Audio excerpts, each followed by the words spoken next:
Hello, my name's William O Halloran. I run a mobile outdoor education company called Will and the Way. We offer outdoor activities, survival skills and nature education in beautiful natural settings in the Cork area and beyond. For me, outdoor education is simple. One of the main ingredients it needs is in the name, outdoors. Then after that, it should be educational. But usually when we go outside, whether it's for a walk or anything at all, you're going to learn something. So therein lies the simplicity. But to explain outdoor education quite simply, if I was a teacher and I was going to teach some kids how to, know all the different features that exist in a cave, well, rather than sitting inside in a boring, unstimulating classroom, I'm going to take them caving. Then they're going to want to learn about caves and they're going to easily learn about caves. Likewise, if we want to discover glaciation, well, let's go for a walk up Carron Tool, have an unforgettable, life-changing moment as part of that walk, and guess what? Glaciation features stand out much more when you're on top of a mountain. Now, as well as the whole educational aspect, outdoor education is also used to develop people.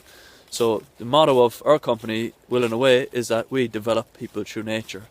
So usually, if we take people into the outdoors and we take them kayaking or we take them tree climbing or teach them some bushcraft skills, they're going to learn some stuff about the skills they're doing, but also they'll discover some things about themselves, especially if we get them to try and overcome some personal challenges, i.e.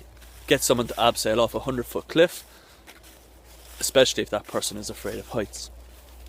So I think we can do a lot of things with outdoor education, and it's suitable for lots of different types of groups.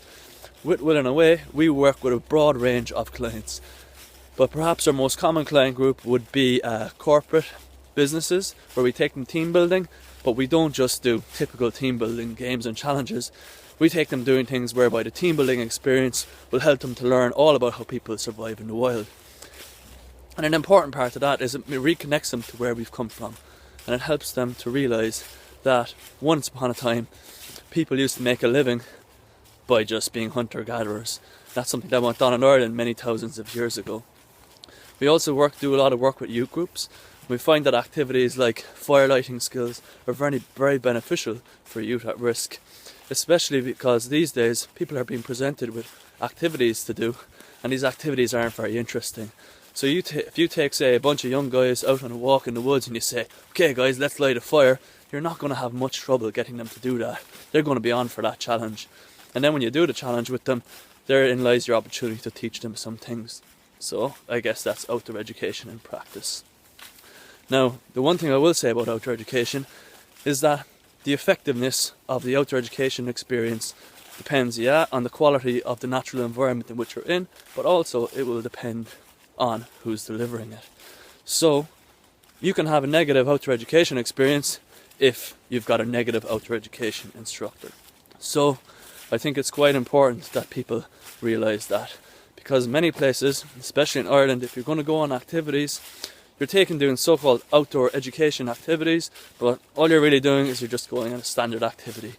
So you're out at a rock climbing site in a spectacular location, but unless the outdoor educator is going to open people's senses up to the natural environment that's around them, those people might as well be inside an indoor climbing wall. And so I think that's quite an important thing. And with Will and Away, it's one of the things we focus on, is that we try to take people doing activities in places that they may feel like they've been the only person that's ever there. Okay? And the one last thing I'd like to say about outdoor education is that it's important for those of us who are delivering outdoor education experiences in beautiful natural settings that we keep those places beautiful and that we respect those places for what they are. We respect the flora and fauna that live in these landscapes, and we give a sense of that respect to our clients. So that's what I got to say. Thank you very much. Enjoy the conference.